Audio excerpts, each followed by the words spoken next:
60 రోజుల్లో మీతో ఇంగ్లీష్ అద్భుతంగా మాట్లాడిస్తాం. వెంటనే కాల్ చేసి జాయిన్ అవ్వండి.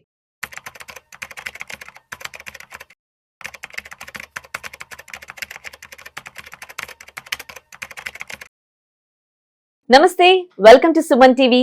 నేను దేశ్రీ. ప్రెసెంట్ మనతో ఉన్నారు certified financial planner doctor Anil Kumar Bachchi గారు. ఆయనతో మాట్లాడదాం. నమస్తే అండి, వెల్కమ్ టు అవర్ స్టూడియో. నమస్తే అండి. అనిల్ కుమార్ బచ్చి గారు, ప్రెసెంట్ జనరేషన్ ఎట్లా ఉంది అంటే, సిచ్యువేషన్ కూడా ఎట్లా ఉంది అంటే, నిలబడి సంపాదన కాదు, అది సంపాదన కోసం పరిగెత్తుతూ ఉండాలి. సో ఎన్ని విధాల సంపాదించాలా అని చూస్తూ ఉన్నారు ప్రతి ఒక్కరూ కూడా. అట్లాంటి సిచ్యువేషన్ కనుక ఒక రెగ్యులర్ ఇన్కమ్ ఉంటే బాగుంటుంది అని అనుకునే వాళ్ళకు రెగ్యులర్ డివిడెండ్ స్టాక్స్ ఏవైనా ఉన్నాయా? అంటే యాప్ట్ క్వశ్చన్ అండి. జనరల్గా నేను కూడా ఎప్పుడైనా అడ్వైస్ చేసేది ఏంటంటే, జాబ్ చేశాక ఒక 4-5 ఇయర్స్ లోపల స్లోగా అడిషనల్ ఇన్కమ్ వచ్చే పద్ధతులు ఏవైనా స్టార్ట్ చేయాలి. అడిషనల్ బిజినెస్ కావచ్చు, మీకు మీ ఫీల్డ్లో కొంచెం ఎక్స్ట్రా టైంలో వర్క్ చేసి ఫ్రీలాన్స్గా పనిచేయడం కానీ, ఆర్ రెంటల్ ఇన్కమ్ కానీ, ఆర్ ఫిక్స్డ్ డిపాజిట్స్ పెట్టి దాని నుంచి కానీ, ఏదో ఒక రకమైన రెగ్యులర్ ఇన్కమ్ అనేది చాలా important. So by the time మనము వర్క్లో మనం పర్ఫెక్ట్ అయ్యే లోపల మల్టిపుల్ సోర్సెస్ ఆఫ్ ఇన్కమ్ ఉంటే ఏంటంటే, ఇన్కమ్ ఒక్కోసారి రాకపోయినా ఇబ్బందులు రావు అనమాట. So one of the ways ఏంటంటే, కొద్దిమంది లాంగ్ టర్మ్ ఇన్వెస్ట్ ఎలాగూ చేస్తాం. ఇన్వెస్ట్ చేసినప్పుడు అదేదో మంచి గ్రోయింగ్ స్టాక్స్లో సైమల్టేనియస్లీ గ్రోత్తో పాటు డివిడెండ్స్ కూడా కొన్ని కంపెనీస్ ఏంటంటే ప్రతి సంవత్సరం డివిడెండ్ కూడా అనౌన్స్ చేస్తూ ఉంటాయి ఇన్ క్యాష్ రూపంలో. So it's like returns cash రూపంలో వస్తాయి, బట్ స్టాక్ కూడా పెరుగుతూ ఉంటుంది. ఇట్లాంటి స్టాక్స్ ఏంటంటే చాలామంది long term investors, especially short term ఇన్వెస్టర్స్కి ఇది పనికిరాదు. ఎవరైతే లాంగ్ టర్మ్ క్యాపిటల్ పెరగాలి, సైమల్టేనియస్లీ రెగ్యులర్గా ఇన్కమ్ రావాలంటే డివిడెండ్ ఈల్డింగ్ స్టాక్స్ అంటాము, అట్లాంటి స్టాక్స్లో ఇన్వెస్ట్ చేయొచ్చు. సో అలాంటి స్టాక్స్ ఉన్నాయి అనేది తెలుసుకుంటే ఏంటంటే, నేను జనరల్గా ఏంటంటే ఈ ఎస్పెషల్లీ ఇట్లాంటి స్టాక్స్ ట్రాక్ చేసినప్పుడు జనరల్ పర్సంటేజ్ వైపు చూసుకుంటే మ్యాక్సిమం 8-10% కన్నా ఏవి కూడా ఇవ్వవు. ఇచ్చిన తక్కువ, ఎక్కువ మటుకు 6-7%, which is still FD type అనమాట. అండ్ సైమల్టేనియస్లీ స్టాక్ కూడా పెరుగుతూ ఉంటుంది. సో ఆ అడ్వాంటేజ్ కూడా ఉంది, గ్రోత్ ఉంది, అట్ ది సేమ్ టైం ఉంది. ఇలాంటి వాటిల్లో కొన్ని మనం చూసుకుంటే ఏంటంటే, ఎంఎస్టీసీ అనేది ఒకటి trading corporation, government company, owned company. It is nearly 7.45% per annum yield ఇస్తోంది. అలాగే రెగ్యులర్ కొన్ని కంపెనీస్ ఉన్నాయి. మనం చూసుకుంటే పవర్ గ్రిడ్, ఓన్లీ స్టాక్సే కాదు, మనము ఇన్విట్స్ అని అంటాం. ఇన్విట్స్ కూడా ట్రేడ్ అవుతూ ఉన్నాయి ఈ కాలంలో. లైక్ రీట్స్, ఇన్విట్స్ కూడా ఇన్ఫ్రాస్ట్రక్చర్ ఫండ్స్ అనమాట. ఇవి కూడా ఫ్రీలీ ట్రేడ్ అవుతాయి మార్కెట్లో.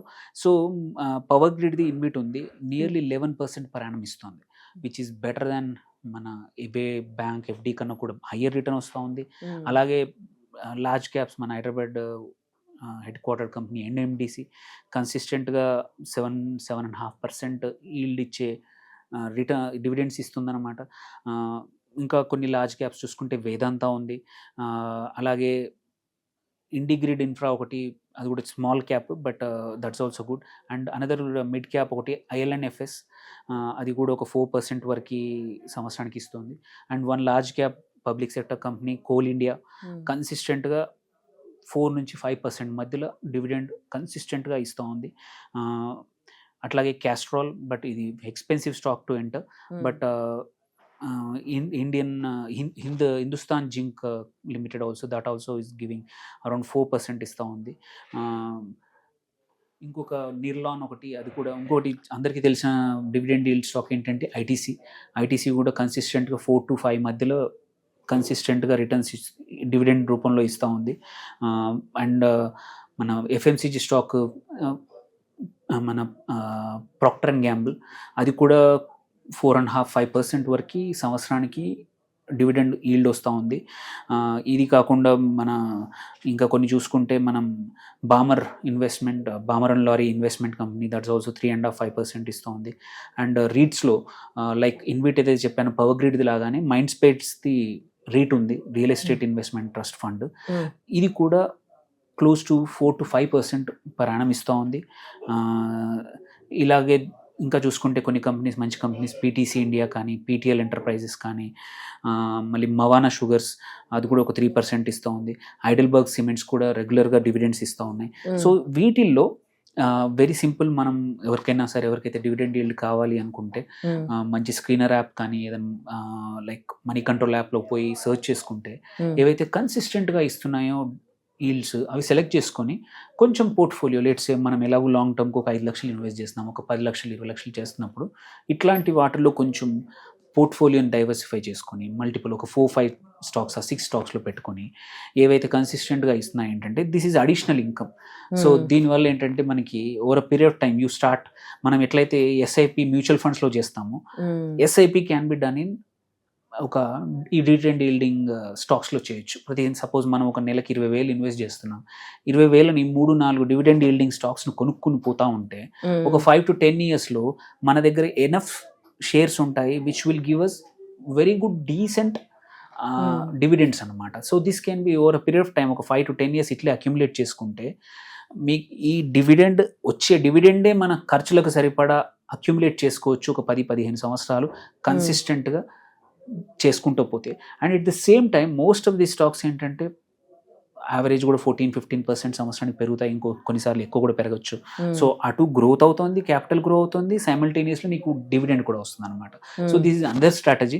ఎవరైతే కొంచెం కన్జర్వేటివ్ ఉంటారో, ఎవరైతే షార్ట్ టర్మ్ కాకుండా కొంచెం లాంగ్ టర్మ్కి పోర్ట్ఫోలియో బిల్డ్ చేసుకునే వాళ్ళు ఎలాగూ చేసుకుంటే కొంచెం పోర్షన్ని డివిడెండ్ ఇచ్చే స్టాక్స్లో పెట్టుకుంటే ఏంటంటే not just only growth but also మీకు అప్పుడప్పుడు డబ్బులు కూడా డివిడెండ్ రూపంలో మన అకౌంట్లో పడతా ఉంటాయి. విచ్ కెన్ ఏంటంటే ఇది అడిషనల్ మోటివేషన్ అనమాట. సో మనకి ఓన్లీ ఒక ఇన్కమే కాకుండా మల్టిపుల్ సోర్స్ ఆఫ్ ఇన్కమ్స్ లాగా ఇది యాడ్ చేసుకునే అవకాశాలు ఉన్నాయి.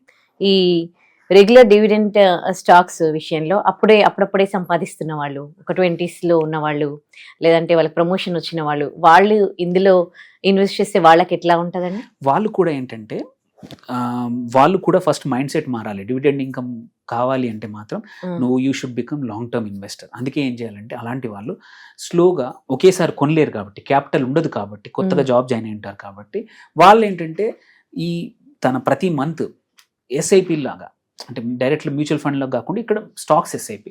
సో మీరు కొన్ని ఇంకొక ప్రోడక్ట్ ఉంది స్మాల్ కేస్ అంటాము, వాటి ద్వారా కూడా డివిడెండ్ వాటిల్లో స్లోగా అక్యుములేట్ చేయొచ్చు అనమాట. సో ప్రతి నెల మనం పెట్టే 15,000, 10,000, 20,000ను ఒక మ్యూచువల్ ఫండ్ బదులు ఈ డివిడెండ్ వాటిల్లో ఒక 3,000 అందులో, 3,000 అందులో, 3,000 అందులో అట్లా డివైడ్ చేసుకుంటే ఏంటంటే ఒక 5 yearsలో ఎనఫ్ స్టాక్స్ వస్తాయి అనమాట. ఒకేసారి కొనలేం కాబట్టి మనం పెట్టే డబ్బుల్ని స్లోగా పెట్టుకుంటూ పోతున్నాము. వచ్చే డివిడెండ్ కూడా మొదట్లో కొంచెం తక్కువ వస్తుంది స్టార్టింగ్. మనం as we go on adding shares, ఈ డివిడెండ్ ఈల్డ్ షేర్స్ పెరుగుతూ పోతా ఉన్నాయి, క్వాంటిటీ పెరుగుతూ పోతా ఉంది. అప్పుడు ఏమవుతుందంటే డివిడెండ్ కూడా పెరుగుతూ ఉంటుంది. ఆ డివిడెండ్ కూడా వాడుకోవచ్చు, లేదంటే మళ్ళీ ఇన్వెస్ట్ చేసుకోవచ్చు. సో ఎవరు కూడా అంటే నా దగ్గర అంత డబ్బులు లేవని అనుకునే వాళ్ళు ఏంటంటే స్లోగా బిల్డ్ చేసుకునే అవకాశాలు ఉన్నాయన్నమాట. అట్లాంటివి ఎవరైతే ఫ్రెష్గా జాబ్ జాయిన్ అయిన వాళ్ళు. So it's a long term strategy, not for everybody, but whose conservative, ఎవరైతే డిసిప్లిన్గా ఉన్నారో, నాకు లాంగ్ టర్మ్లో నాకు ఇంకొక మల్టిపుల్ సోర్స్ ఆఫ్ ఇన్కమ్ కావాలి అనుకున్న వాళ్ళు ఇది ఒక సోర్స్ ఆఫ్ ఇన్కమ్గా ఈ స్టాక్స్లో ఇన్వెస్ట్ చేసుకోవచ్చు అనమాట. Thank you so much for your suggestions అండి. Thank you.